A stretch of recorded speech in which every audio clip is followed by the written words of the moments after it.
guys could try it again if you want to. But anyways, my name is Steve Thomforde. Currently I work for Stantec. We're an international consulting design agency. We're based in Canada. The company started like in 1957, and I'm in their ecosystem restoration format. The company actually started to go way back. It actually started with the oil and gas industry. If you're in Edmonton, Alberta, in the 50s, you're associated with oil and gas up there, oil town, Edmonton Oilers, for example. But the company has since really switched, and they really see that there's a big, we need to get these ecosystems fixed.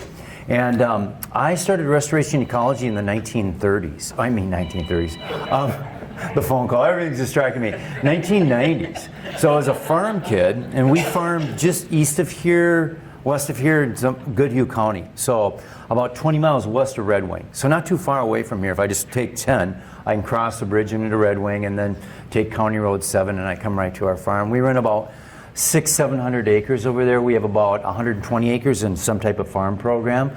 I actually kicked the cows off our property. I mean, I didn't, but I was the person that helped roll up the fences in those days. So I'm old enough to remember where every farm still had pasture. And we kicked them all off in those days because Earl Butts said, you know, fence row to fence row, and everything changed. Our whole community's changed and everything like that. I actually grew up and we did a lot of custom haying. So as a little kid, I prayed for rain every single day. Otherwise, I was on a baler or a wagon someplace. But, and I hate to be nostalgic, but the things, the organisms, the animals that we had in our pastures and those hay fields compared to what we have today, even with our 120 acres of CRP, give me an overgrazed pasture, if I want wildlife, over any of our CRP fields right now. And especially the first CRPs we put in the 1980s, the first round, those things are basically lifeless right now and become very weedy. So I got a degree in education, biology teaching. I was working at the Minnesota Zoo, and one day we had new construction going on out there. It's like, I'm going to say 1993, 92, and these guys are out there throwing in seed where we just done the construction at the Minnesota Zoo. And I'm like walking by, I think I'm carrying an owl on one hand. I'm going to tie it up and let it have a meal outside before we put it inside. And I'm like, hey guys, what are you planting? You know, I'm like expecting grass, right? And the guy's got like a bandana on, and he's like, Prairie Seed, man. You know, I'm like, Prairie Seed, that's cool. What's a prairie? And I just instantly just changed. Like, what is a prairie? There were no books. There was only 2 companies, Neil Dybel in Westfield, Wisconsin, and then Ron Bowen up in Princeton, Minnesota. Alan Wade, Prairie Moon also. They're like 3 old hippies. In those days they weren't old, but they started doing this about the same time regionally. And so I just went head over heels in trying to figure out what a prairie plant was versus wasn't. I was really into water quality, and basically I quit the full-time job with the state of Minnesota at the Minnesota Zoo within 9 months. Farm kid, I had the truck, the old Ford 6.9, remember those diesel engines in those? Those are good motors actually in that truck. I got a trailer, I got a Truex drill, I had a D17, I planted more stuff with that D17, and we still use that D17 on our farm to this very day. God, those tractors, I can't believe it. I don't think we've changed oil since 1968 in that tractor, but it's just amazing. So anyways, I planted 8,000 acres, and then I went off to school in Madison. I was ready to give up on prairie restoration because it seemed like it become commodified. You know, just a lot of seed, and everyone was starting to do it, and I was getting hand sheets of paper. Here's what you do, and it's just like, oh, we can do so much better. No, just follow the rules here, and I didn't want to do that. I really like to think through processes, and as a scientist, I'm always trying to think how. And I get up every day, like you guys get up every day, especially the grazers. How can I do better tomorrow? How can you go to sleep at night, you wake up at 3 in the morning thinking, I wish I would have put that bale to graze this winter down in that corner. Why? You're thinking this through. And so that's the scientific attitude, and I see a lot of that with our grazers. Us crop farmers, our family, my brother and my dad and I, we more do what the elevator tells us to do. You know, I mean, it's just like, you need more nitrogen on this field, Larry. My dad, I saw him last year kick the tank on the cedar, you know, with the blue stuff in it that we actually put in. And we put nitrogen in our field like 3 or 4 times, right?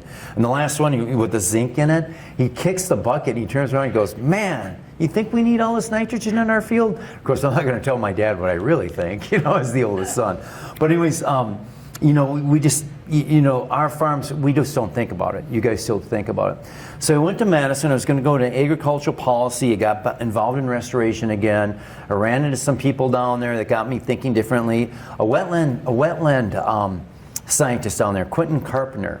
He was a Vietnam draft dodger because he was a Quaker, tall, skinny guy. He actually started Dane County's food, the farmers market. The one that, if you ever been there, it's like salmon, they all go. Quentin started that, him and his wife. And one day, he's a wetland ecologist, great professor, but he wanted to be a farmer, so he never full time. It's like, I just want to do this for health insurance reasons. You know, that was his job, so he could farm. And that was his thing, and I really admired him. He was a Quaker. And so I'm talking to him, and one day about, you know, grassland birds. That was kind of my inroad. You know, how can we get more of these meadowlarks and bobolinks? And I'm talking to him in King Hall. I remember right where we were by the water fountains. I'm like, Quentin, it's like, we gotta, like, you know, how can we get more grassland birds? And he goes, you know something? We got a lot of grasslands down where I farm, just kind of southeast of Madison down there. But we still don't have grassland birds. And then I think this was a teaching moment. Just about a month ago, I thought about this. You know, this happened 15 years ago. And then he said, maybe we just need more grazers out on those grasslands. He smiled and walked away. I'm like, wow, I never thought about it like that. And that was the beginning of a crack in the light of grazing grasslands. And it just expanded to the point where I will say today, if you are not grazing a restored prairie, it's not restored. If you're not grazing a prairie that is a remnant, one that's never been plowed, it will disappear. You know, we can burn it and save it, but why are we burning it to save it? Besides, you know, it's biodiversity and people can come and see the flowers here. What was the function of that grassland? Why did the Native Americans burn that site? And the Native Americans burned in this region to create more herbivores. So if I'm not grazing that prairie, even if it's a remnant, then to me it's a hyper-reality. It's like what Disney World is to reality, or the Renaissance Festival is the Renaissance. And I don't want to do hyper-realities. I want to do real work that matters. And so, and that's when I first met Mr. Mahalkal here, his dad, on all the great grazers, a lot of people here, Randy back there, Vic, you know, these are like names. And when I was with Jack Kloppenberg, he was a world sociologist at UW-Madison. We went out and we hosted these big meetings, like 5 of them around the state of Wisconsin. And this was 2011, I think it was. And we went around, Jack would get up there and he'd ask one question. What can we do to help you guys expand grazing? And then we sat down, us university people, and we listened. Instead of telling them what to do. And I came away realizing that there was no one way that we can do this. You people have all your own ways. I was the ecologist on board. But we came up with 6 points consistently. We would tape those things on the wall and we'd organize them. We came up with 6 different points. I remember Mr. Cutler came up one time at that meeting, and the question was, how can we help expand grazing in Wisconsin? Randy came up and he said, so anyways, Randy came up and he said, I would genetically modify a cow to milk beer. So I never forgot Mr. Cutler's name after that day. I remember one of your fencers, Randy, was Lynn. And I can't remember his name, Werscheller or something like that, right? Yeah. And he would tell me, he would say, Randy, he's got the brains. He can put the design up. I can put a fence through anything, right across the river. But I remember he was at one of those meetings, and here we are, USDA people, DNR people, professors, a bunch of grazers. He got up and he said this, and I'll never forget it. This was down by Platteville down there. And he said, we know we're doing it right. And I just remember when I'm talking. We know that we're going to be doing it right when a cow takes a bite of grass, gets a prairie chicken in his mouth, spits it out, and hits a wolf in the head. And he sat down, and everyone in the room's like that. I'm like, and I reversed, played it forward, and I go, oh my God, that was amazing. And I don't think anyone else in the room got it, but I understood what he was saying. And so it was pretty, you know, that I'll never forget that. You know how he talked, right? Like everyone in the room was really afraid of the guy. Gets up there. We know we're doing it right, you know, when the cow, you know, boom, boom, boom. So anyways, and so I think you guys really have the potential. So this is what my presentation was going to be on today, and I've given this now at Marble Seed this year. I gave it at Minnesota Organic Festival, not a festival, but it's organic thing. I gave it at a Grazing Network just a couple weeks ago. I can't remember. Oh, Northwest Grazers. Right. This would have been the other time today, and so I'm just going to talk through a couple things, and maybe we'll get a discussion going here to salvage this whole situation right here. But anyways, we're in central Wisconsin right now, and I talked to Chris. Chris emailed me after the Northwest Grazers thing here. We had a good talk. He's just done something that I would really love to get involved with too. So point one, where you guys live right now is 90% grassland savanna. There's no difference between the two, okay? If I'm an ant in a whole opening in a prairie, and I'm an ant this tall, I'm seeing grass all around me, I'm in a prairie. But as soon as I'm a human and I'm standing in that same opening, oh, it's a savanna. Does that make sense to you? The grasses and the trees, oaks, aspen, birch, hickory, there's a whole set of trees and a whole set of grasses and flowers that came at the same time, evolutionary speaking. And they show up about 35 million years ago. Forest, which I love dearly, and I'll be going down to Ohio on Monday, flying down there for Stantec to talk about forest and the difference between grassland. Forest was dinosaur time, and it literally disappeared with the meteorite strike, okay? We see it. It's the maples, it's the magnolias, it's the buttercups, it's the lilies. Do your cows like lilies? No. Mammals don't like lilies. In fact, it's basically the dinosaurs, you know, or the birds. So what came out of that, it takes, every time we get a mass extinction, it's kind of fun to study this stuff. Every time we get a mass extinction, all these extinctions, it takes about 20 to 30 million years for things to get reorganized. And you lose 80% of your species. If I took 80% of the components out of your home, it would take you a while to get those components back again. So what came out of that then was the greatest, the most advanced terrestrial ecosystem ever, and that's where we're living right now. And you guys are really special because you have a lot of sandy soils in this area, and that's one thing we'll get into the topic right away. So anyways, the forest, back to the forest thing, we have been hand-struck by what a forest is. And I came, before I found out what a prairie grass was, I was completely a forest biologist. I made money at forest. I made, any ginseng diggers in here? None? So ginseng is a true forest plant. The seed characteristic takes 2 years of sitting in cold, damp ground, thaw, freeze. 2 years.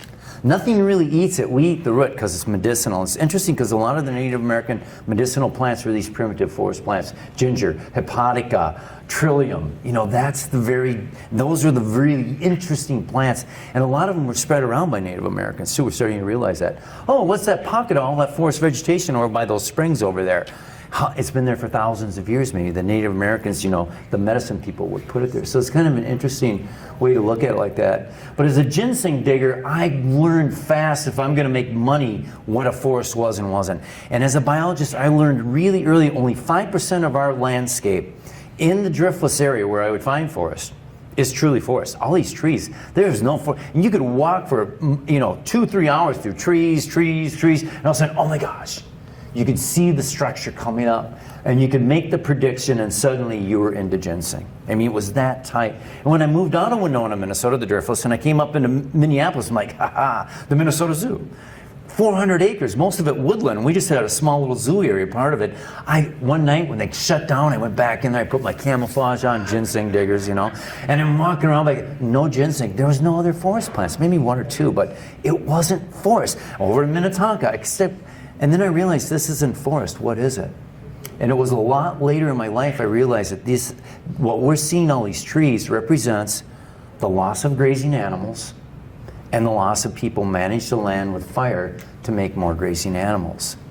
And so we have to remember in our woods here in Wisconsin, where we're standing here, the grazing mammals, Trempealeau, you know where Trempealeau, Wisconsin is? When was that fort built there by the French? 1634, right? 1634, Pepe Le Pew and these French guys are down there, right?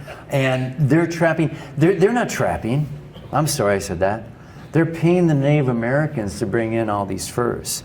And what do they eat when they're there? all the animals. How did the male deer get the name buck? It's one buck, okay? And they literally would move those outposts, not because there was a loss of fur animals, there was a loss of meat. They killed everything. Suddenly there's something called a gun on the market. And it was a lot more efficient than the bow and arrow. And I would say that here, where we're sitting here by 1750, and that's conservative, by 1780, there were no more mammals here.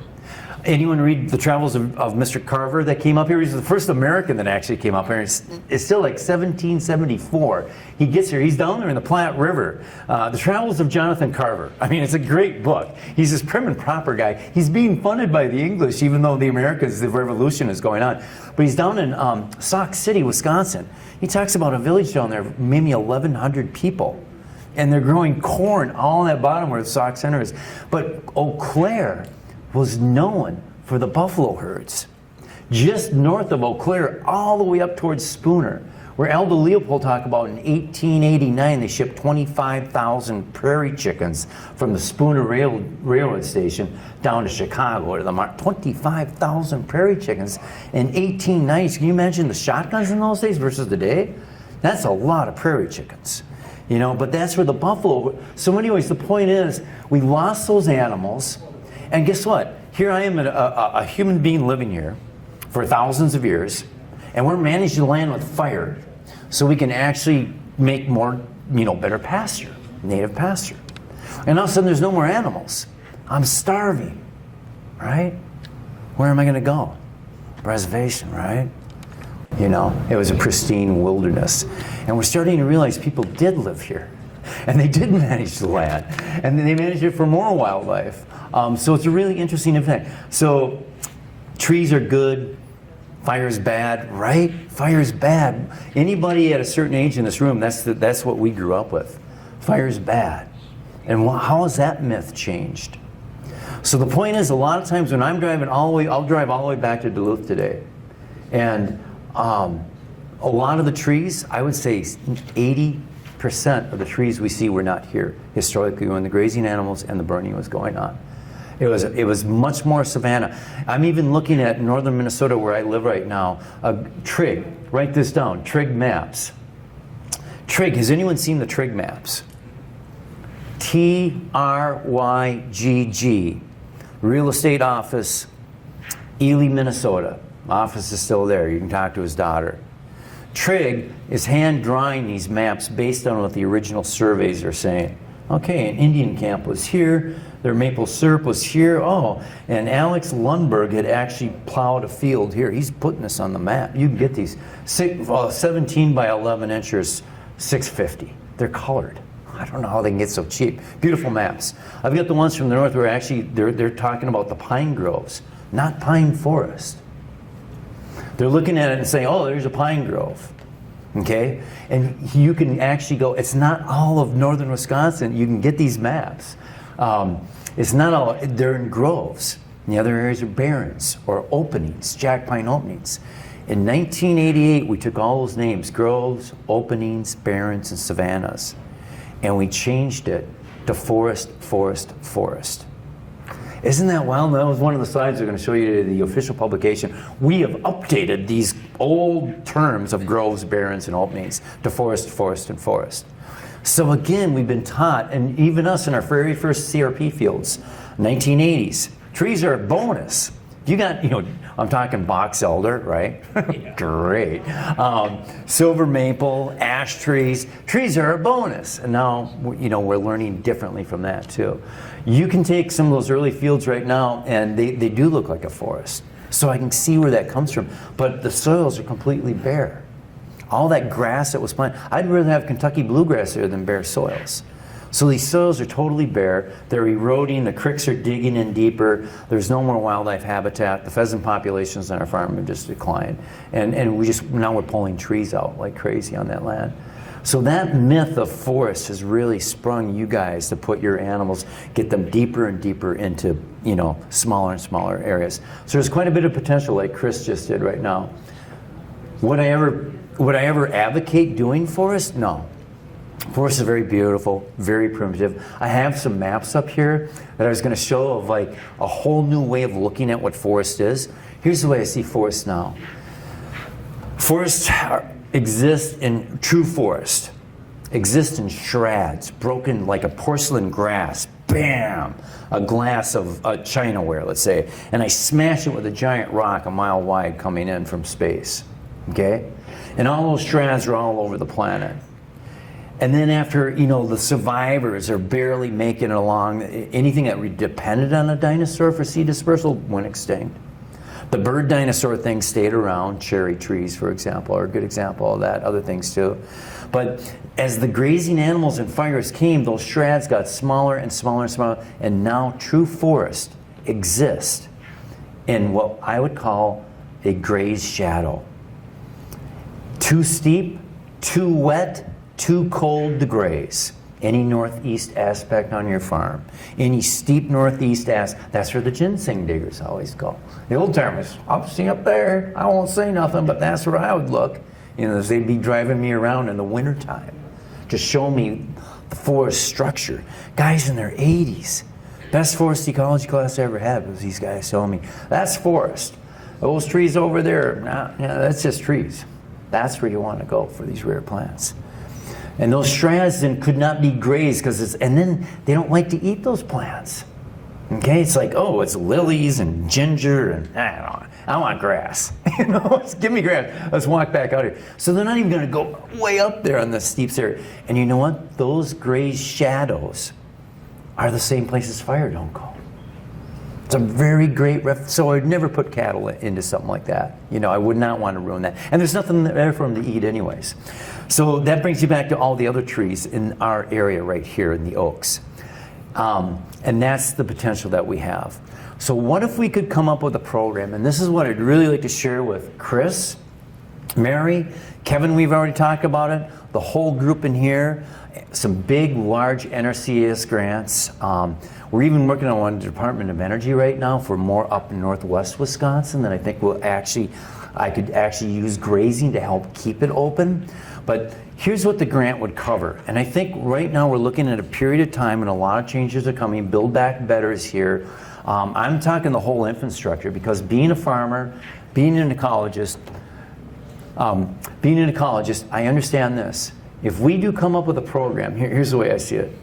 If we come up with a program, we can get more native pastures on your farm, say 10%, 20%. And it's very doable. And a lot of this presentation will then show us how we can do this.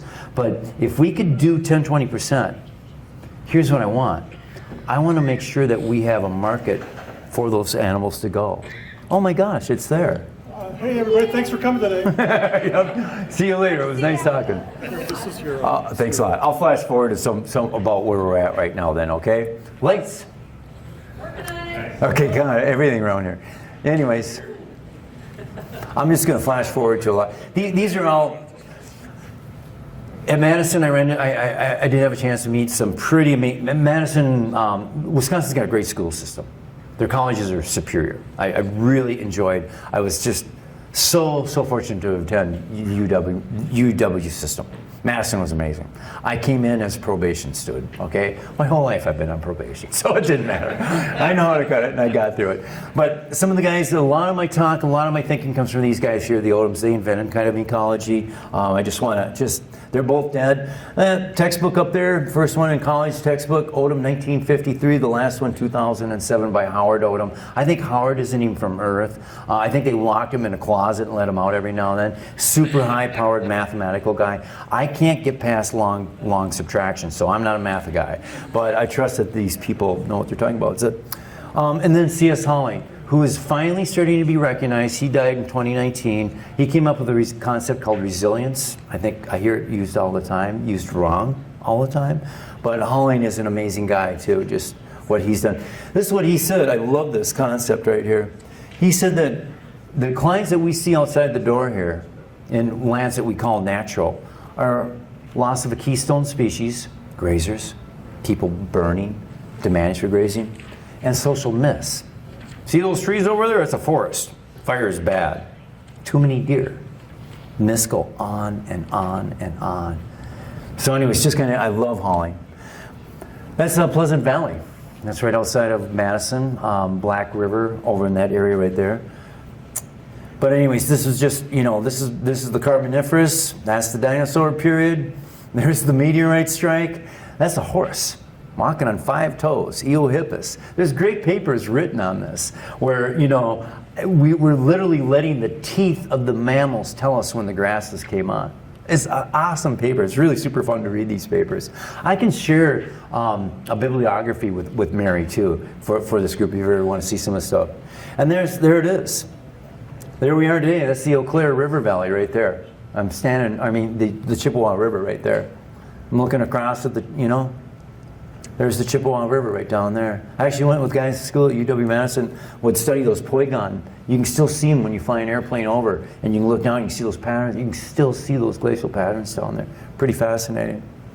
There's a great paper here. It's like the mammoths started to get their bellies, went from eating grasses and asters to pine needles.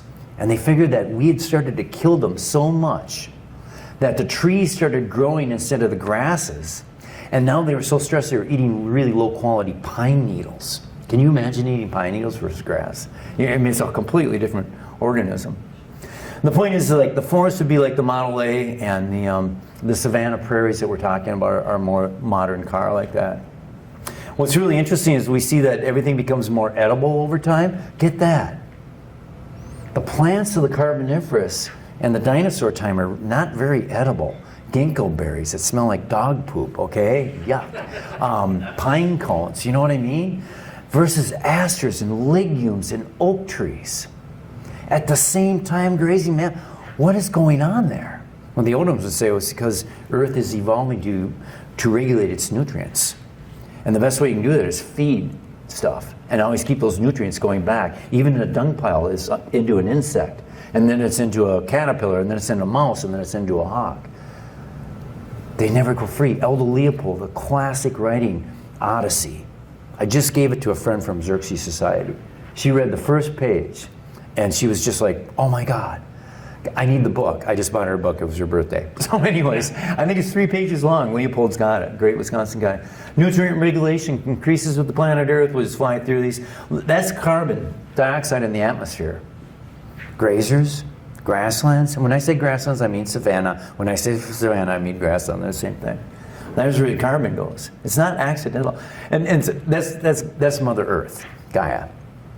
And I like to say sometimes Gaia is the ultimate outcome of evolution. That's it. We're living right in it. And we need to learn to take better. There's a forest. What would a cow eat in there anyways, right? What a mess. You'd rather go down there and catch a brook trout. So that's a true forest. There's nothing edible in there. Trillium like that, beautiful. That's Winona County, my picture myself. There's no buckthorn. Here's a good way to look at it. If you've got buckthorn in your woods, it wasn't a forest. I learned that in the late 1990s. I was driving my truck. Now I had a 7.3 in my next Ford. I had an 89 when they came out the 7.3 diesel. I'm driving my truck through County Road 7 over by Walsh, Minnesota. And I looked, it was that November day when the buckthorn all had its leaves off and all the oak leaves were off. You could just see every oak lot was just full of buckthorn underneath. I'm like, you don't see that in forest. Maybe those oak trees over there were not forest. And they're an overgrown savanna or oak. Could that be? Well, I don't know. And that's when it occurred. I went down to Winona last year and took a picture right in Winona. The southwest facing slope that was full of cedars and old dead dying oaks had buckthorn all over. The northeast slope, I cut across a residential road, walked up the northeast slope, no buckthorn. It's an intact ecosystem. Buckthorn is there because we took the grazers out, we took the fire out, the trees came out. It's not invasive. That's a myth. And I made a ton. I went in the 90s, I was running around like Chicken Little. Invasive species, invasive species. So I used to really believe in that paradigm. And now I'm like, nah, wait a minute. It's more complex than that. So, oh wow, beautiful forest. Oh, maple trees. These are forest plants. Some of my favorites. Look at the mammals. Possum, most primitive mammal that we have in Minnesota, if not even the world. There's no even denture formulation, just teeth in them. You ever see a possum, And now I know why they're still surviving. Would you eat something like that? Just no way. But then the deer, barely, and salamanders, very primitive. Here's how the seeds are dispersed in forest. That's the first fruit. I think it's the first fruit. Bloodroot, anemones, a lot of forest flowers. See that little white thing on that? That's a bloodroot seed. Okay, very common around here. And that flesh is like the first fruit ever on earth, and it's ants. There's no mammals dispersing, it's ants. That's what it started with. It's kind of interesting. And you know what? Ants can disperse those forest flowers 15 miles in 16,000 years.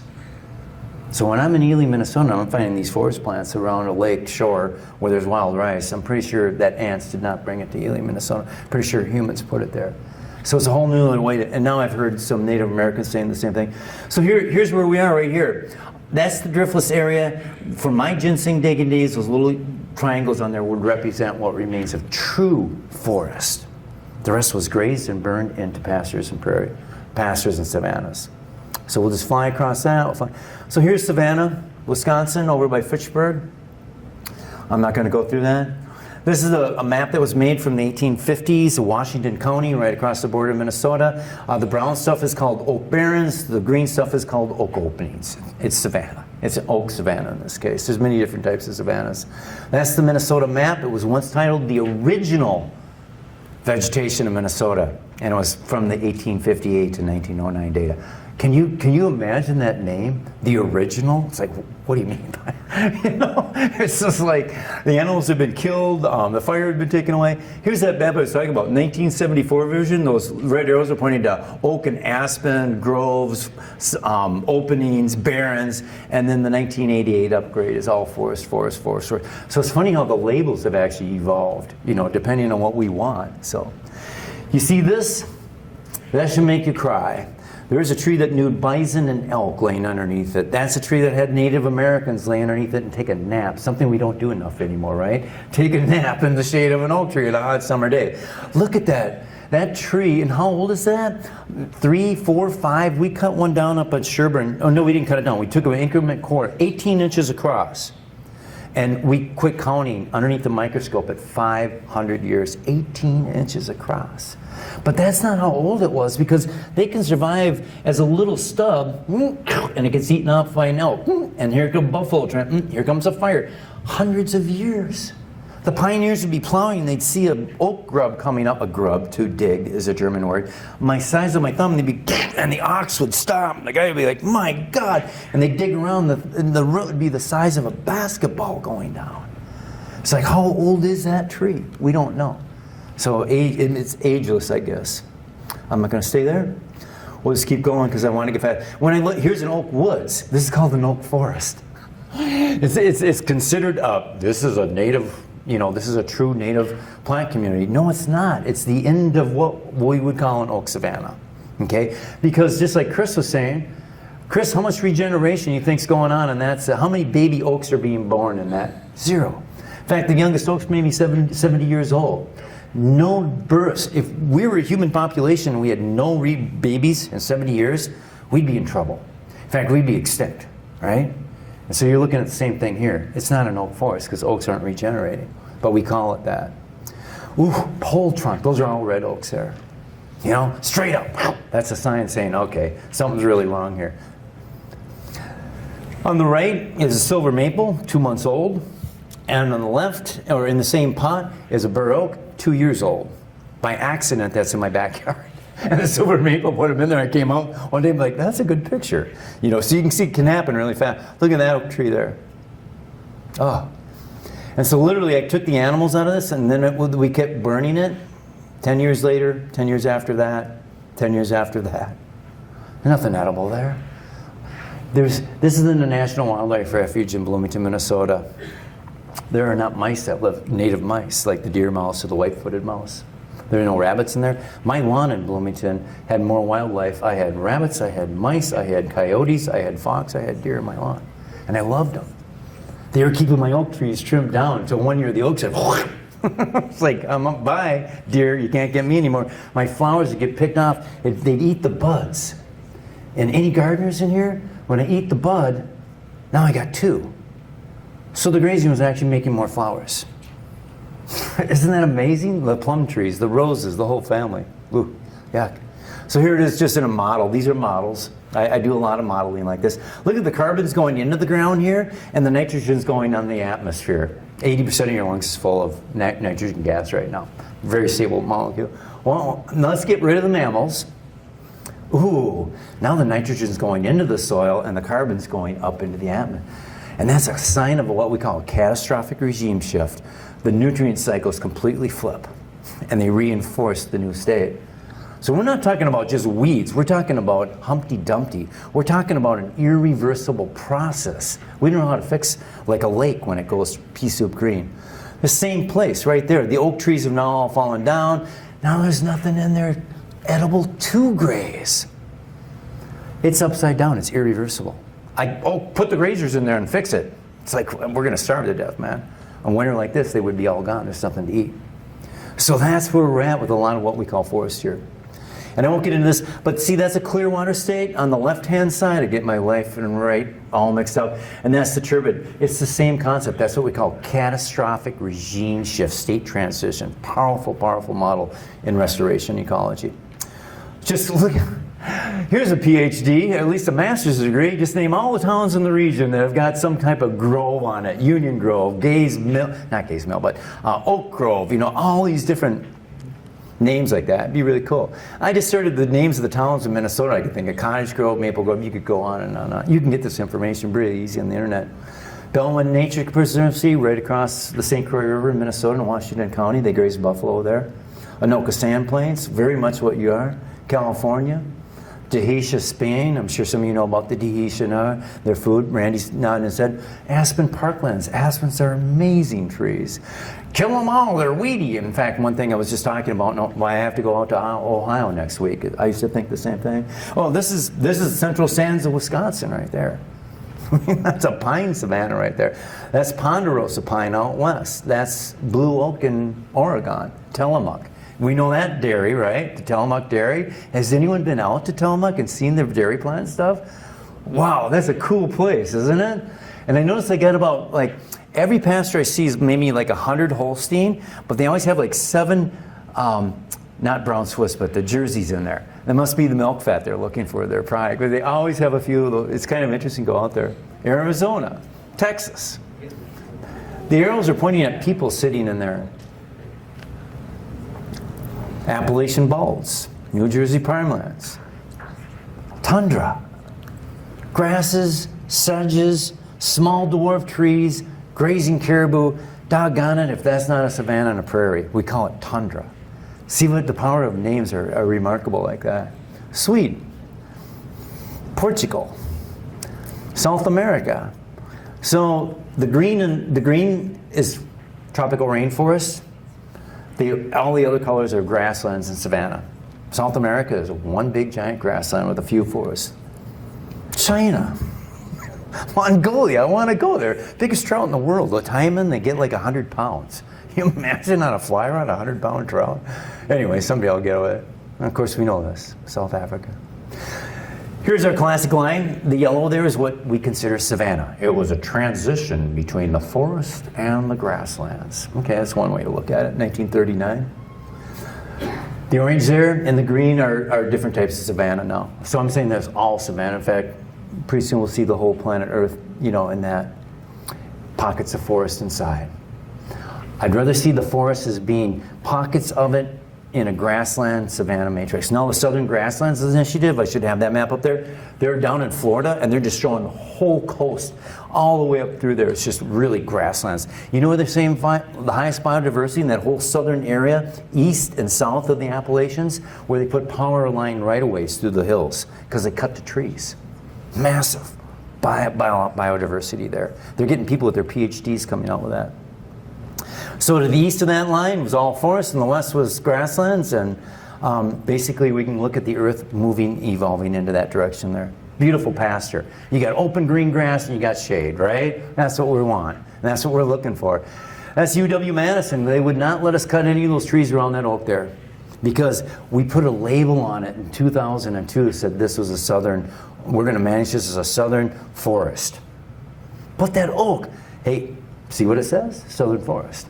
But that oak, And then my friend says it's lost a lot of the other, who works there still, a lot of the big trees have come down in that. So a label, an expert, it's just kind of interesting like that. Anyways, we're not going to go there, but the keystone species are the oak trees. That's the bur oak. I love that. Here's what's really cool. This is just for fun. This is just for geeks here. The most advanced flowering plants, the flower gets smaller and smaller and smaller and smaller. Lilies that we love, and if you're a botany teacher, you always bring the lilies in when you're going to do the sexual parts. You're like, that's the anther, man. You know, it's like, okay. And there's the stamen. You know, they're very primitive lilies. To see the oak female flower on that, you need a magnifying glass. It's just beautiful to see it. Right when the leaves come out, walk up right in between the leaves and look with a magnifying glass, and you see the beautiful oak flower on there. Super advanced in that case. Fireproof. So we know that. That's me right there. It was the largest bur oak in Minnesota, 72 inches, but they found a new one. 47. Anytime you get an oak and you put a tape around it, and it's 34 inches, 30 inches and above, that's a big oak. I used to drive around and go into lawns, you know, in like the Twin Cities, put the oak around, and pretty soon, and there was this big one in Egan, and I kept going by. God, I want to measure. It was on the other side of the fence, and papers were stacked up the door. The driveway was never shoveled. Finally, one day, I stopped my car. I got out, and I said, you know, it's either a psychopath that lives here or somebody who lives in Florida. The house is vacant. Jumped over the path, wrapped the tape out, and all of a sudden, I heard the back door open up, saying, what are you doing? I said, psychopath. And I turned around and said, oh, I'm the real estate agent here.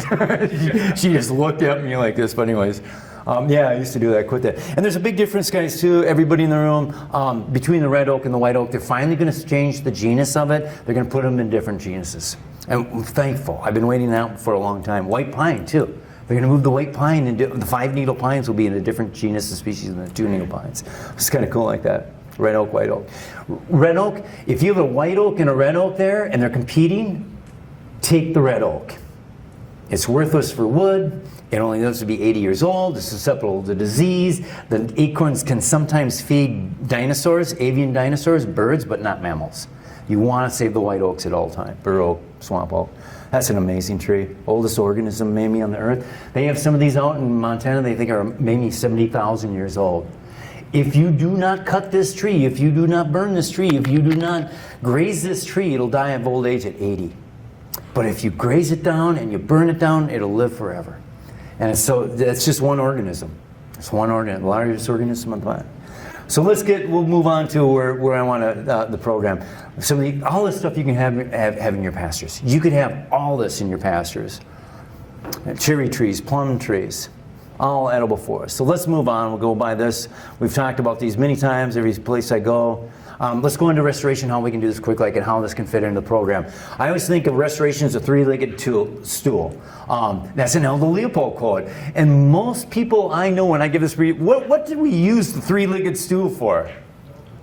Yes, you guys this is the first audience I've ever talked to that would know and I would tell them that. If I put a 4th leg on that, now it's heavier, it's more work to make, it may be more tippy, right? And Einstein said a model should be as simple as possible, but not too simple. If I took a leg off, it doesn't work. I put an extra leg on, now I got 4, it's heavier to lift.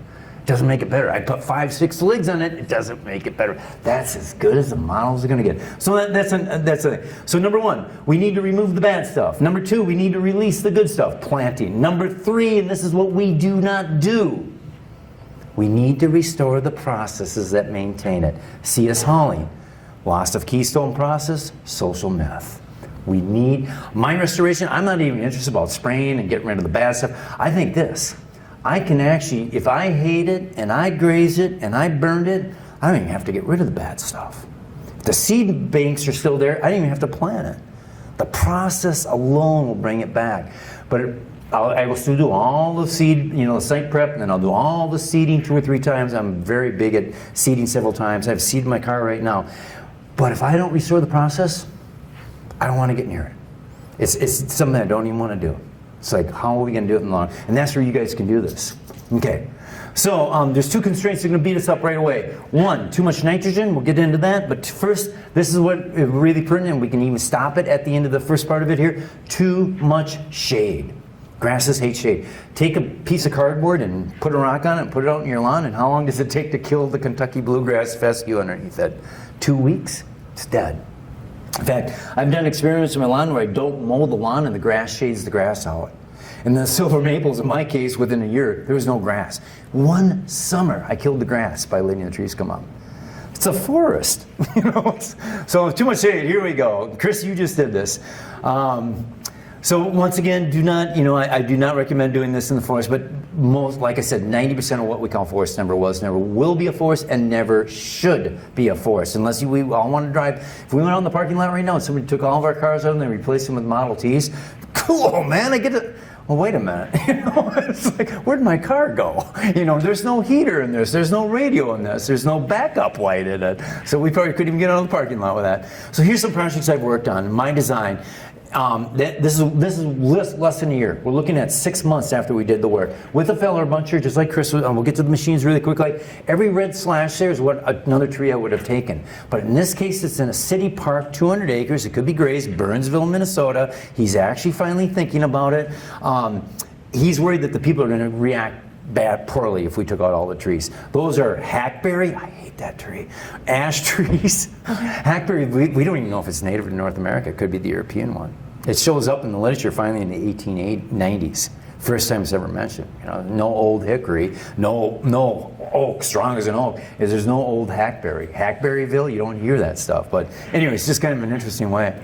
Again, same thing right here. And I get that. It's actually 1949, a great book written about the natural history of the trees in northeastern North America by Carlos Pitti. Just a fan. And he brings that up. Where'd the hackberry come from? That's all he says. I'm like, yeah, I wondered about that one too. So again, 1 year, different park.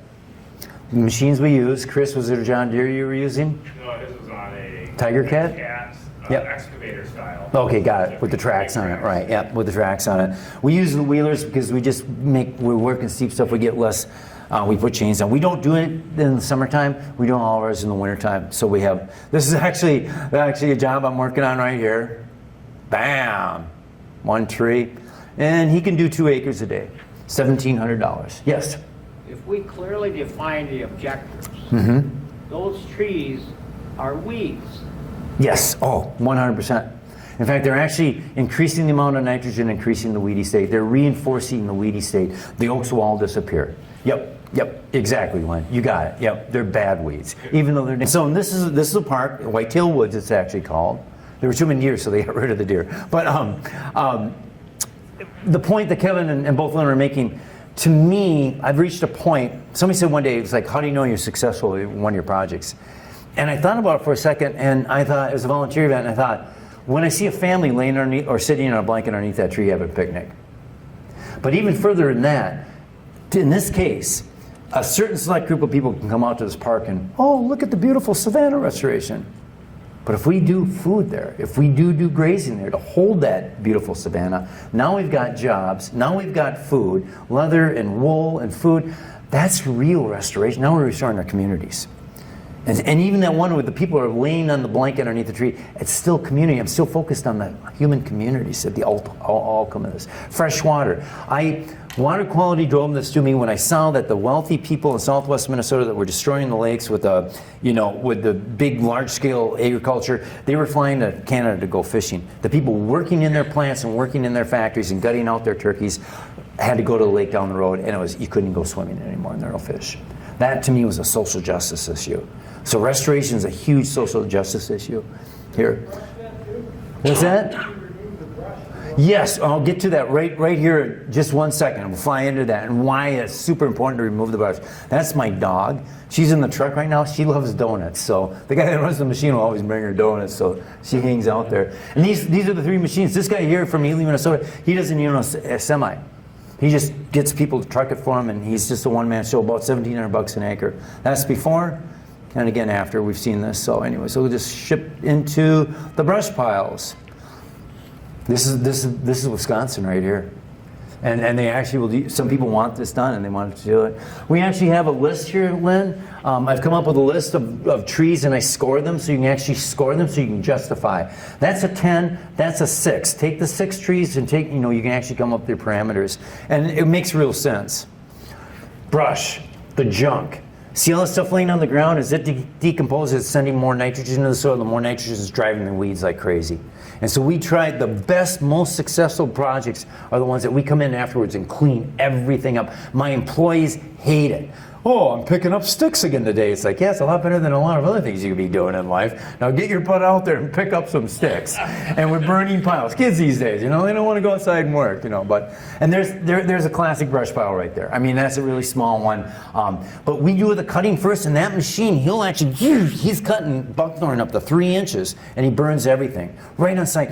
We just did 13 acres, and he had one fire pile. We started it with dead wood, and he worked, and he said, start it up. We started it up, and then he started hauling the trees into it and laying it down. One burn scar, 45 feet long, 30 feet wide. 13 acres. Yes, Chris? Would it be advantageous to spread the burn out to char the soil, or is that The next thing we're getting into, I'm working on biocharring parts of this. If we put the carbon back into the soil, the charcoal that'll tie up the nitrogen, which will slow down the weedy stuff and let the good stuff that we want to graze and the oak trees go. Yep. So biochar is the next step, and I'm working on some grants right now, and that could be part of any one of our paths. And so the biochar people are completely different. But when I said about restoration and fighting exotic species, non-native, all of a sudden they're like, oh my gosh, and there's a ton of research that can go along. Some of the people from the University of Minnesota are looking into this too. So yeah, mimicking fire that have been in the landscape for 200 years with the Native Americans. so like Yes. a wide Yeah, charcoal's great. Yeah, I'll get to the roll of fire here in a bit. Yeah, Lynn. A ton of ash, wood ash, contains 60 pounds of potassium. Potassium. Is that a problem in any of these? As long as we spread it out, no. We've not had a problem with it at all. Spread the ash around. Yep, and the charcoal is great, and that's I'll talk to the rule of fire quickly. The other one is nitrogen. I won't spend too much time on this, but most of what we call exotic invasive species are nitrophiles. John Curtis, this guy from Wisconsin, Vegetation Wisconsin, classic client. I've gone through 2 copies, just destroyed these books. Beautiful, beautiful books. But the last he gave us the communities. When you see something like dry prairie, it's John Curtis. Wet prairie, it's all John Curtis. He gave us community in 1959. He died in 64. My advisor replaced him, which was a gross negligence of science. But Tim actually said that. But anyway, so nitrogen is a really bad thing. We all need nitrogen. Too much of anything is a bad thing. And where I see this is, barnyards. I've had 3 prairie projects in barnyards before I learned my lesson. We can't restore this. Canada thistles. That's a pretty picture, actually. That's an old barnyard right there. You can just see the weedy trees, and they're just a mess. And so look, we can't even. It doesn't even grow grass here. Even when we open up the grass, it's toxic. The soils. We get nitrogen readings in Madison, those big marshes on the east side of town. The nitrogen readings are so high, and the agronomy department was like, "Oh my God, is there it's so high, it's toxic to plants." And I'm just reading some like not Johnson, but orchard grass. If you're growing orchard grass at too high of nitrogen and your cows aren't touching it because they know it will kill them. Orchard grass is in 1962, I just got that paper. Yep. What's that? Excess nitrogen in these plants, if they suck it up and the cattle eat it, and most of these guys here in this realm know that. The excess nitrogen will actually kill your plant. Or your cattle. So yeah, yep. So it's right there. I would never plant a prairie there. That's any corn farmers in here? None? Good. You're lucky right there. I grew a lot of corn. We know the nitrogen we put on, 200 pounds per acre per year. We know we're going to lose 70. We know it's water soluble. It goes down. So if I baled that down there and I fed that to my cattle without testing for nitrate, I could kill cattle with that. Full-grown cattle, just like that.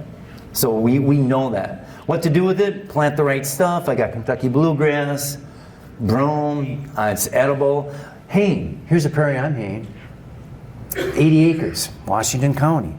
And we actually increase the blooms of flowers into this. And the farmer loves it, especially because I pay him $5,000 a year to do it. And then you know what he does with the bales? He donates them to the horse rescue. It's a tax write-off. Good for him. I like him because he does it on time. Fire is an excellent way to mobilize nitrogen. 1, it puts it into the sky. 2, it creates the charcoal. And the charcoal filters in your aquarium, takes out the nitrate. So yeah, charcoal's awesome. Down south now in Florida, they're actually using cattle to actually, this is in the Florida Everglades. Audubon. And they're getting big. They're hiring people, like Ashley said, they're hiring people here to start working with grazers. So see, the momentum is coming. They're hiring a person for Minnesota and for Wisconsin. I applied for it. The pay was low, but they said, what do you want for money? I said, let's talk. That's all I put it. Because it'd be fun to work with you guys full time with birds, pastures, prairies. You know, I could just focus on that and I wouldn't have to do solar anymore the rest of my life. But I don't mind solar, but yeah, 17 of those. So anyways, I'm going to fly through this on my farm. That's my farm right there. The red areas I know are too high in nitrogen to do good prairie, but the upper areas that are yellow are higher, better drained, and in the one really dark, there's sometimes the barnyard drain down and take down that stuff. But so we would come out and we would identify on your farm where I would do this and not. The rest of it, just maintain high production, maintain an alfalfa, maintain it in your managed intensive rotational grazing where you're growing that great grass. Bam, bam, bam, bam. But if you want to get 10% native for haying or grazing, do it where it's going to work. That's the first thing. And usually you're going to do it in places like, it's hard to get anything to grow up there. It's like, that's where we want to do prairie. Probably because it's so low in nitrogen. Gravel, stuff like that. So the purple spots here could be the patches that you have to get your 10% prairie, native fed. You get a fence around it, one wire. Randy comes out and he knows how to do it and how to protect the trees out there. He puts up this fence. They said, okay. And then Mary's got the plan written. She said, after the prairie establishes in 5 years, then you can graze it once a year or once every other year, or you can hay it. But you know, we need the prairie to get established, only 10%, and then we will give you that brand, native fed. And I've got people in Winona and down in La Crosse, that seems like a brand that would work really well. Native fed, grass fed, native fed, same thing, you know, type of situation. On my farm, I could take a whole ridge and do it. And you can hay it. Haying could actually make some of the best prairie in the world like that prairie, which will benefit those organisms. So site prep, if it's not organic, we do spraying. We still do. I'm getting less and less. I want to spray once or twice. I usually do twice. I burn off the cycle in between. I spray it, it dies down, we burn it off, and then, you know, it comes back green, we spray it, and then we plant right into it. But more and more we're doing organic, okay? And so when I was at Marble Seed, we put a big red circle around that with a slash through it. We're not doing it this way, which makes it a little bit more difficult, but I think we just need to change our expectations. Here's an organic pasture we did not spray. It's got some smooth brome in it. It's got some Kentucky bluegrass on it. It's got some native. That's fine. That's beautiful. And it looks like pretty healthy hay right here too, and or grazing. Cornfields are difficult to do it in because the soil's compacted and you got all that detritus on it. I just advise not. That's an excellent place to drill into. Soybean field, boom. Just, you don't even have to do any more site prep. Just drill right into it. Small grains like oats. I've got some organic farmers up in northwest Minnesota, northeast Minnesota. We're going to do green oats. They're going to cut it at the milk stage, bale it, which I guess makes pretty good hay. Sounds risky to me about wet hay, but and then we're going to drill right into that. They're taking the nitrogen out of the soil and maximizing nitrogen harvest right here. And so that's going to be the great way. It's called baleage and it's awesome feed. Yeah, yes, I've been reading about it and I want to try it, right? Fermented, it's awesome. Yeah, I know, it sounds good. It sounds like I want to take a bite out of it when I read about it. Green oats and the milk stage. And this I'm thinking the nitrogen that this guy, because you know when that plant is in the flowering stage, maximum nitrogen is in the top part. Oh my God, they just took all that nitrogen out of you can make that soil poor. I love haying. Old fields, this is kind of difficult. That's all Canada goldenrod, which is native, but when you see a clonal species like that, you're telling it's just about high nitrogen. Soil tillage, I've done a lot of organic prep like this, but the thing about prairie seeds versus corn and soybeans, you know, we basically one pass now with the, you know, what's it, the new tiller that we just got this year, I can't think of it right now, but one pass and then we're drilling into it, right? I mean, the corn, we can put it down 2 inches. You need to keep that prairie seed within the top 1/4 inch of the soil. So what we usually do is we firm it up really well before we seed. After we seed, it's like the farmers are saying, can we hay? Can we graze in there? The prairie chickens, when I was a kid, were everywhere. You see them on the road, and now it's like, and they're not doing, the trees are getting blah, blah, blah. It's almost like the people that are on the land every day can see the benefits of what we do. And that's what I can and would like to help with. And if we could come up with a program that we could get you guys, everybody in here, either on public land, private land, but somehow that 10% of your product, whether it's wool or leather or meat or milk, is coming from native vegetation, hayed or grazed directly, then man, we can just put that native stamp on. And if we can get like Tom's doing over here, that processor's coming in locally again, I think we can base whole economies on this thing. And I'll leave it with one, that's all he said. And that's the economy that I think we can go back, native fed, local, and you guys all know that. But if we can help,